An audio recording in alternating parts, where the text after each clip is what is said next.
In the very first immunology video where we talked about non-specific defense mechanisms, we said if we had some type of a pathogen, let's say it's a bacteria, that our phagocytes can recognize either proteins on the bacteria, or maybe if it was some other type of pathogen, some other marker on the pathogen. It doesn't know what type of pathogen it is, but that's enough for the phagocyte, and it'll engulf the pathogen. So let's say this is a phagocyte.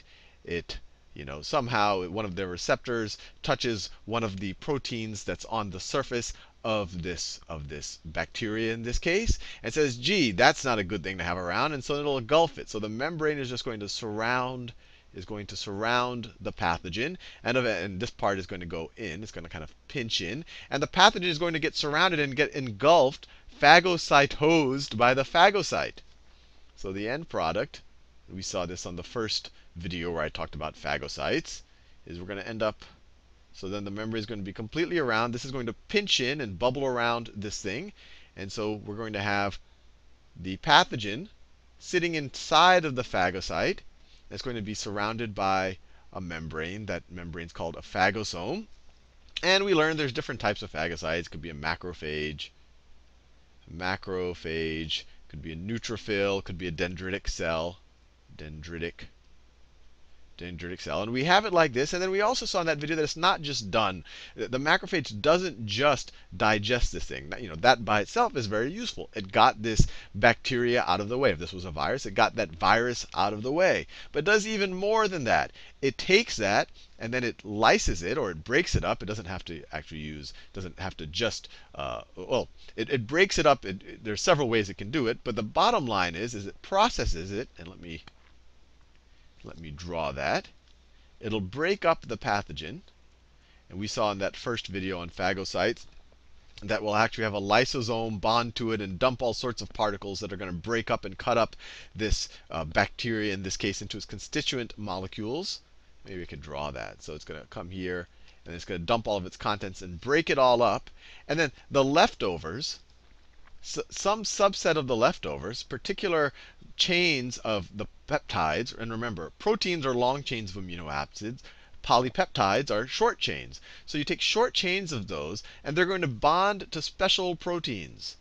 They're going to bond to special proteins. And this is essentially the topic of this video. So let's say they bond to that special protein, and then those proteins get transported or get to the membrane or the outer surface of the cell, and they present themselves along with the piece of the pathogen. So the end product, after we've phagocytosed this pathogen, is that we have the phagocyte will look something like this, and it will have these antigen presenting proteins, I guess we can call them, that had bound to parts of that original pathogen. So let me do it right here. So this right here. So it has a little bit of the original pathogen on it that I drew in green right here. And these proteins right here, these are called, and it's a fancy word, and I talked about it in the previous video, these are called major histocompatibility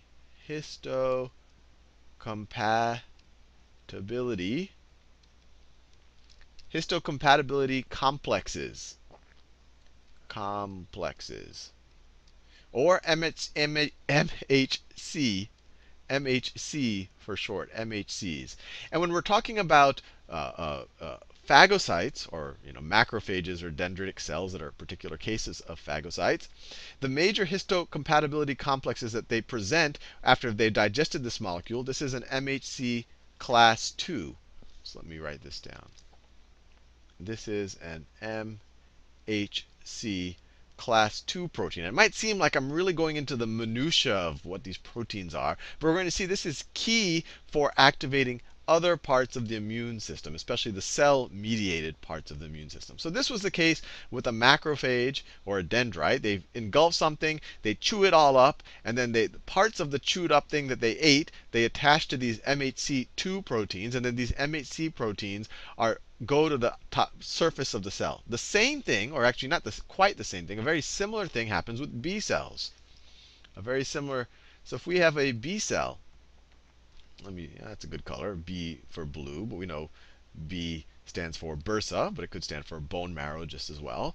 Let's say we have a B cell, and it's got its membrane-bound antibody on it. And remember, it's very specific to that B cell. And so all of the membrane-bound antibodies, all 10,000 or so of them on this B cell, they all express the same variable part. So this is a particular B cell. So remember, this was non-specific. When we talked about phagocytosis, these guys just said, hey, you're a bacteria, you're a virus. I don't know what kind you are. I'm just going to eat you up. You look shady. I'm going to eat you up. I don't know what type you are or whether I've seen you before. When we're talking about B cells, we're talking about the adaptive or the specific immune system. And so the variable ends of these membrane-bound antibodies are specific to certain parts of certain pathogens, to certain epitopes. Remember, epitopes were the parts of certain pathogens that these specific chains can recognize and bond to. So let's say that we're dealing with a virus in this situation. And let's say the virus just happens to bond to this B cell. Remember, there might be other, in fact, there definitely are tons of other B cells around, but their variable portions, the variable portions on all of these other B cells, and actually let me do them in different colors so that the variable portions are all different. And that's what I always find amazing about B cells, is that even though they come from the same genetic line, their genes have been shuffled around in their development so that they can produce billions of combinations of these proteins, or the variable ends of their antibodies. So let's say we have some virus, or let's say let me say it's a bacteria. When I did the other B cell example, I said we're dealing with viruses. But let's say some bacteria, some new bacteria, and just some part of its surface just happens to bind to only this B cell, because this B cell has just the right combination. So some part of his surface binds just to that B cell right there. And that part of the surface that binds, remember, that was called the epitope. That's that part of the pathogen that binds to our variable sequence there. It won't bind to this B cell or this B cell because they have different sequences here. But it binds to this B cell, and then that starts the activation process. We'll go into, sometimes this by itself can get the B cell activated, but you normally need help from helper T cells, and we'll talk more about that. And we said, once this happens, once you get activated, or the activation process starts, this guy actually gets engulfed. And I didn't talk about that in the last video, just because I didn't want to go into too much detail. So this whole thing gets engulfed by the B cell. And then when it gets activated, it proliferates. It proliferates itself, and you normally need the T cells there, and some part of them become plasma B cells, some part of them become memory B cells. So these are memory, and then you have the plasma B cells. And remember, the plasma B cells just say, gee, I've been activated. I'm just going to produce a ton of these antibodies.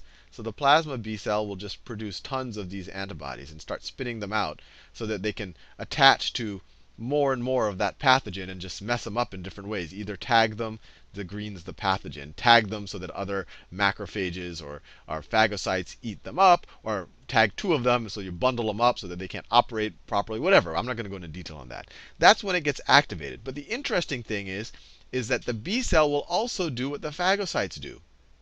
The B cell will also take this guy in, into the cell, maybe he's initially attached to the antibody, and break him up, take pieces of this pathogen and attach it to MHC2 proteins, and then present them on the surface. So a B cell will also present the antigen. So this is also an MHC2 complex, a major histocompatibility complex. And just so you know, histo means tissue. So this is related to whether something is compatible with the tissue in your body. And we'll talk more about that and how it relates to transplants and all of that. So this is also an MHC class 2. So in both cases, whether we're talking about B cells that recognize a very specific pathogen, and it could be a specific virus, a specific protein, a specific bacteria, or in the cases of phagocytes that just say, oh, you look shady, let me take you in. I don't know what type of bacteria or virus or protein you are. But in either case, they both engulf them, take pieces of them, cut them up, and present them on their surface in a complex with the major compatibility complexes. So cells that do this are called professional antigen presenting cells. Professional. This is what they do for a living. Although they do other things, as we've seen. This guy, the phagocytes eat things. The B cells generate antibodies or memories so that they can later be activated to generate antibodies. But these are called professional antigen presenting cell. And the antigen in question is this little piece of the actual thing that you're trying to track. That little piece that the little actual part of the pathogen. That's what the antigen. So it's presenting the antigen. It's professional because it does this. It takes antigens from, or it takes pathogens from outside of our or in the fluid of our system, and then engulfs them, breaks them up, and then presents them. Now, there are also non-professional antigen presenting cells. And in fact, most cells are this. And in fact, even these guys. So actually, I'm going to wait for the next video. I realize all of my videos are getting long. So you're probably thinking, gee, what are these? OK, so what? These guys, in either case, engulf them, cut them up, present them. What is it good for? You'll see that these are these MHC2. These are what are recognized by helper T cells. So it'll all form part of the puzzle of how our immune system works. In the next video, I'll talk about MHC1 presenting cells, which is pretty much all body cells.